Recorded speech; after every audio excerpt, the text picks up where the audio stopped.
Molly McGinty was organized. Very organized. Exceedingly organized. Everyone knew that about her. And the key to her organization was a multi-pocketed 3-ring binder that she carried everywhere. She had spent countless hours straightening and rearranging her notebook, getting it just so. No, getting it perfect. Molly's notebook wasn't just a place to keep paper and to put worksheets.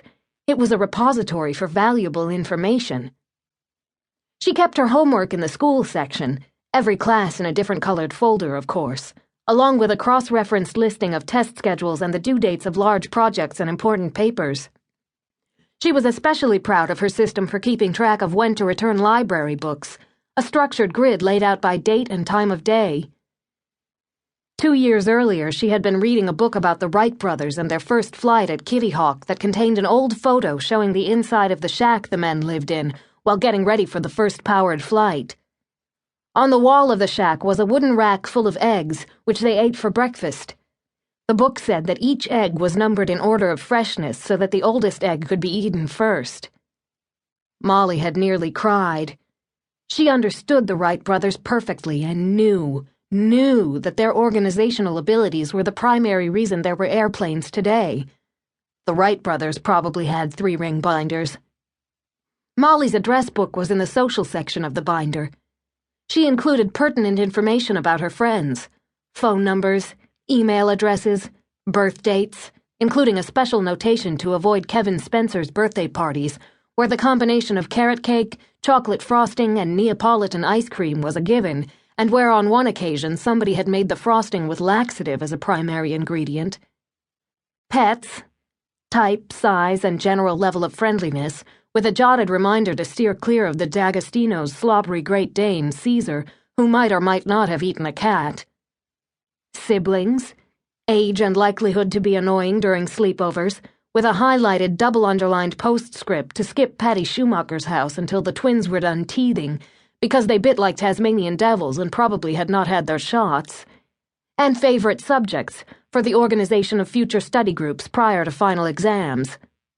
Lunch tickets were tucked into a zippered plastic pocket, along with bus tokens and extra quarters for emergency phone calls, although Molly had never actually faced an emergency where a phone call would have helped, unless you counted the time Nicholas O'Connor set his hair on fire to show off for Kimberly Klein, and then the fire was well out before the fire department got to the bus. Still, she felt comforted knowing she was prepared. The notebook also contained a family section, with a color-coded calendar so she'd know when to remind her grandmother to pay the bills. Molly had come up with that particular strategy after having taken phone messages from a number of bill collectors.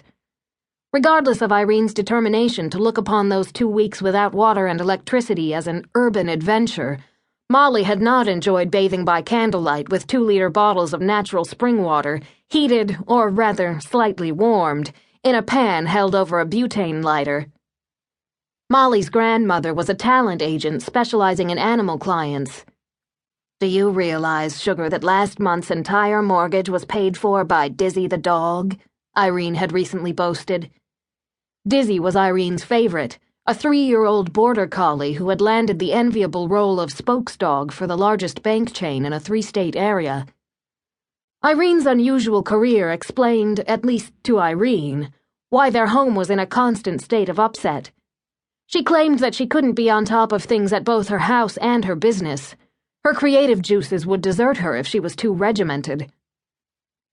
Apparently, her creativity was also threatened by paying bills on time, dressing sedately, and dusting.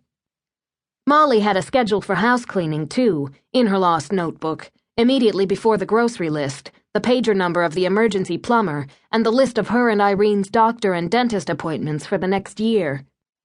Molly reluctantly dragged her thoughts from her lost data and watched Irene fluff her hair. "Irene, did I already ask you if you'd seen my notebook?" "Notebook? No, I haven't seen it today. But if you had a good bag, pet, a really smart purse, you'd never misplace anything.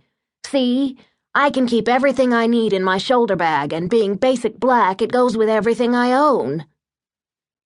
Irene triumphantly dragged her purse to the middle of the room. It was the approximate weight and size of a Marine Corps duffel bag. She hadn't been